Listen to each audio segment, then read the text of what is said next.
Hello and welcome. In my previous video, I demonstrated to you what flatter and dart is. Today, I'm going to explain the basics of dart to you. What is dart? That one was explained in the previous video. But today, we are going to see some basic stuff and then we'll test our first code. Hello world. You get excited? Follow me up. Now, what we are going to learn for the start is Dart program composition. What is it composed of? When you create a Dart program, well, if you are from another programming language or if you have learned other programming languages, you would have heard or seen or even used the concepts of variables and operators. But if you are new, that's cool. We'll be trying our hands on some few codes. Variables are just like declaring identifiers, declaring some few names that are going to hold some of the calculations and data you'll be working with. And then operators are just like your additions, your subtractions, your greater than, less than signs you'll be using to structure up your code, to make the code do certain functions for you. We'll be looking at classes, functions. Okay, classes, functions, they are all part of the composition. That's what makes up a Dart program. But in the subsequent video, I'll be breaking all this down. We'll look at classes, we'll look at functions. We are going to go through gradually till the end. Well, expressions and programming structures, decision making and loop constructs. So the if, the for each, the for loops. Okay, we're looking at that. Now comment, how do you comment your code? Okay, they are all part of what makes a Dart program. Library and packages, type diffs, data structures represented as collections and or generics. Well, data types.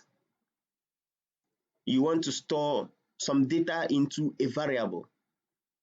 What data is it? Okay, so the data types specifies or defines the various type of data you are going to store in a variable. Right, so we have numbers. Okay, so numbers in that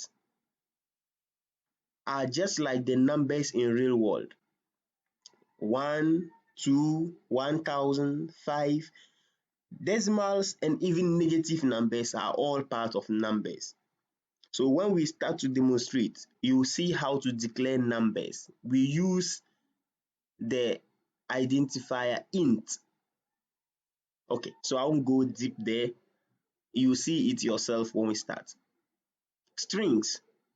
Now, anything you write in that and you put it in double quotations or single quotations mostly makes it a string. So for example, hello, owl, and then even if you type a number and put a double quotations around it, it becomes a string. Now booleans. Booleans are data types that takes only two variables. It has only two possible variables. One is either true or is false. That's what booleans are. So probably you are creating your project or program logic and then you want to check for the validity of something. Probably you want to know whether this variable on the left hand side evaluates to true or false. Okay, at that point booleans works. Okay, so list. Now in other programming language you would have heard arrays. Don't be scared when you hear list. It's just similar. It's just like arrays in Java and JavaScript. Okay, so Adam, Kofi can be array of strings and then 1, 4, 24 minus 12. Those are numbers and they can also be in an array of numbers. Okay, we also have maps. Okay, Maps is common in most of the languages. So you have an index on the left and then whatever it should contain, so the data on the right hand side. So for instance, you have first and then partridge. Okay, you can have last and then owl. So you have an index on the left hand side and then the data is supposed to hold on the right hand side. That variables, probably you've heard me saying variables in the previous slide. Well, variables are very important in every programming language. In that, when you are creating variables, you have to follow some few steps in creating them. You can create a variable that is the same as a keyword. In other words, you can create a variable with the name of a keyword. For example, you create a variable called constant. Const here is when you are going to declare a constant variable. That word const, C-O-N-S-T. Or you call your variable function, or you call your variable class. Those are not correct and not accepted in that. Identifiers can contain alphabets and numbers. So identifiers here are just the variables, okay? They can contain alphabets and numbers, okay?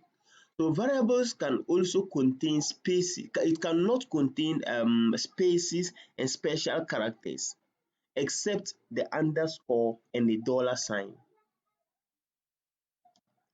Variable names cannot begin with a number. So though a variable or an identifier can take both alphabets and numbers, you shouldn't start the name of a variable with a number. Now, I don't like talking much. We need to go practical. Let's see how we create variables, we use some operators, and probably we look at the data types we spoke about.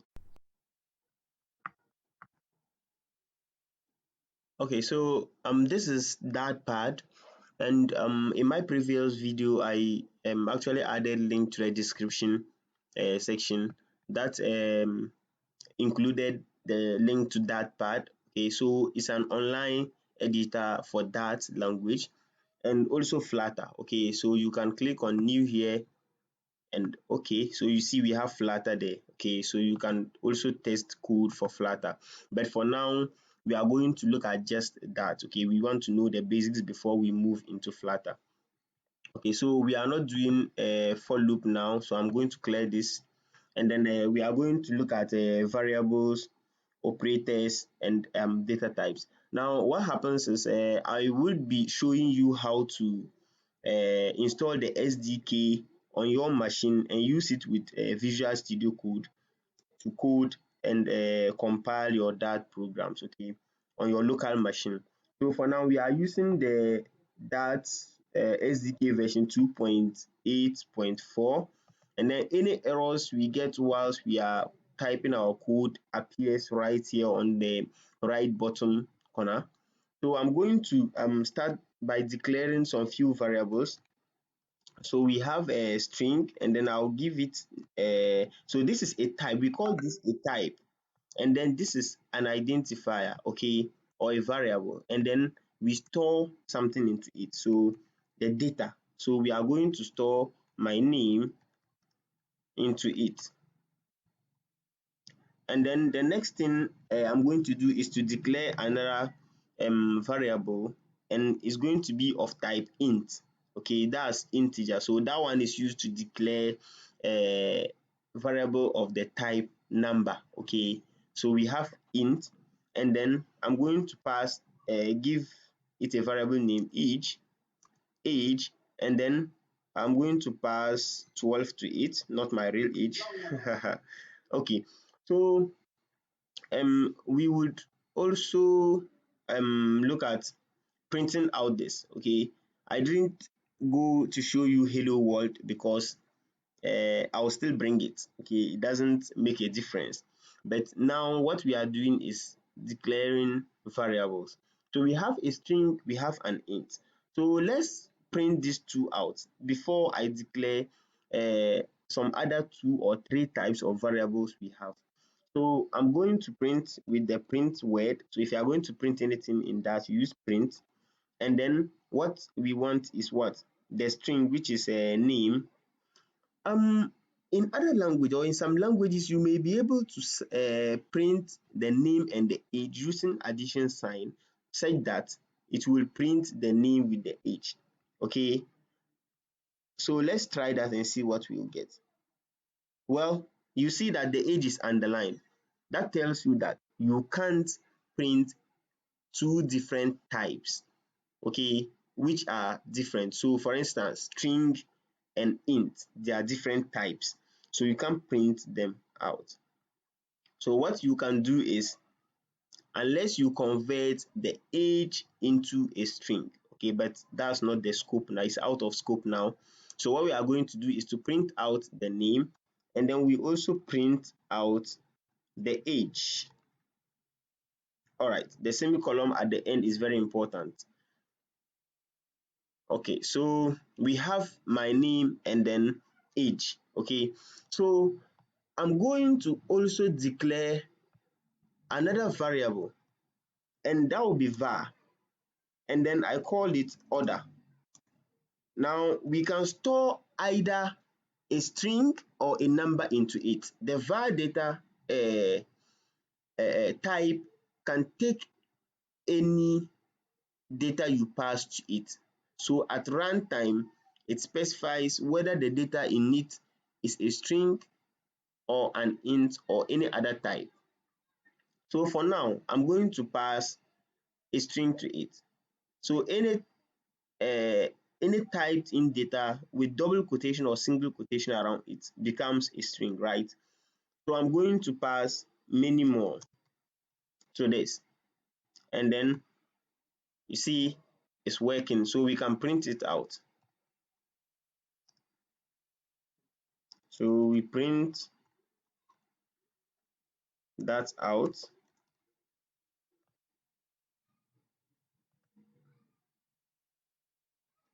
and what we get is my name, age, and many more.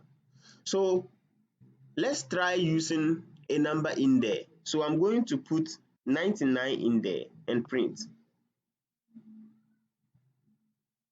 So you see that it has been able to take both the string and the number. It has printed it out without issues. But let's try putting a string inside this int we declared. You see what happens? It's underlined in red, and then on the right bottom you have a value of type string can't be assigned to a value of type int. I hope I've made a point by letting you understand that you can't add strings to integers unless you convert them to a common type. You can't also store string into int, neither can you store int into string. And I also made mention that a var data type can take a string or an integer. Now there's another type called dynamic. So dynamic sum, I just want to declare a variable of type dynamic.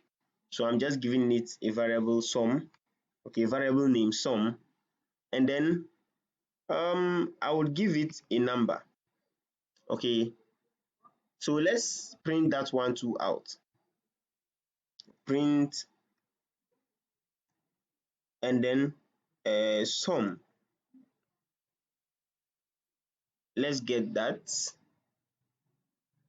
So it's also printed, and then we can change that one to a string as well and print out.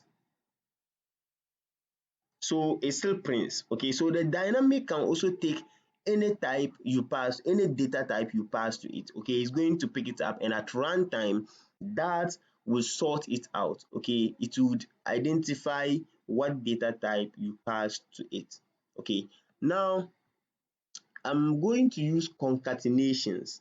Okay, that's addition sign. So I'm going to introduce to you an operator, which is the addition sign. So I'm going to use it to add the sum and the name. Okay, but then it cannot be used to add int, and that's an integer and a string. I've made mention of it before.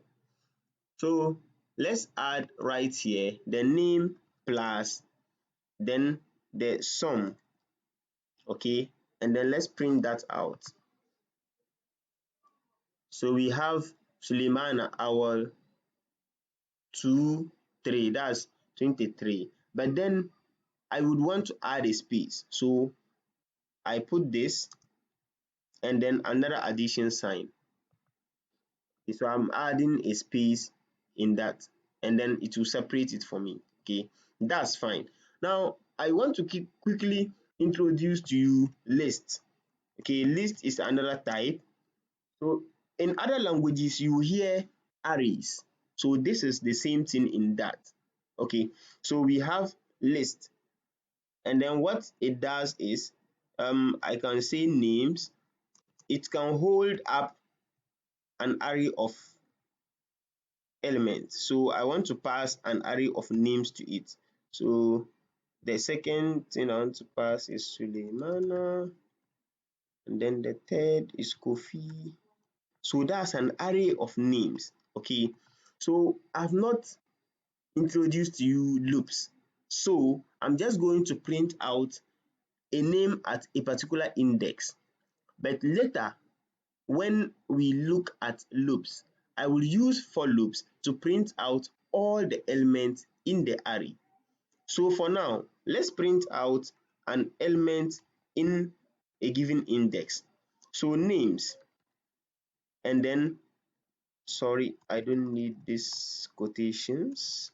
Names, and then we print the element at 1, index 1. So let's see what it will print for us. It prints Suleimana. So that means in that array indexes start from 0. That is common in almost all programming languages. So let's look at the operators. I think that's the last thing we'll do before we end this session. Let's look at the operators. We have used the addition operator already. If you check on that website, you will get a list of all of the operators. But for now, I'm just going to use the basics. So we are going to declare an integer and call it age. And in the age, we are going to save 2020 in it. And then we want to declare another age. So that should be age 1. So you remember, we don't bring the number first in naming identifiers, but you can bring it in any other part of the identifier and it will work. So here we want to add 20, or we want to put 20 into the integer. Now let's print out using subtraction.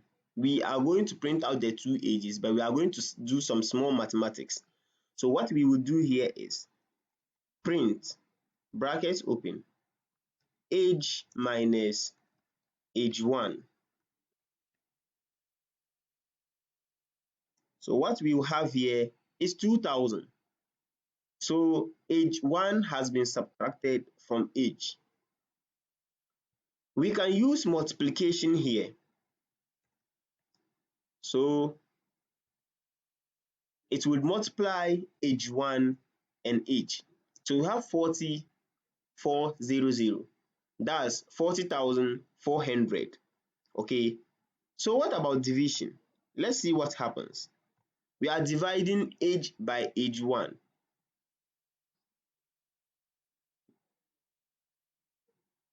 What we get is 101, 101. Okay, so that brings us to the end of this session. In my next video, I will be looking at functions, looping through a list, and then we will also use loops. Okay, we will loop through list using loops, and then we will look at functions. Okay, thank you very much for watching. Subscribe, share, and like to let more people learn. Thank you very much.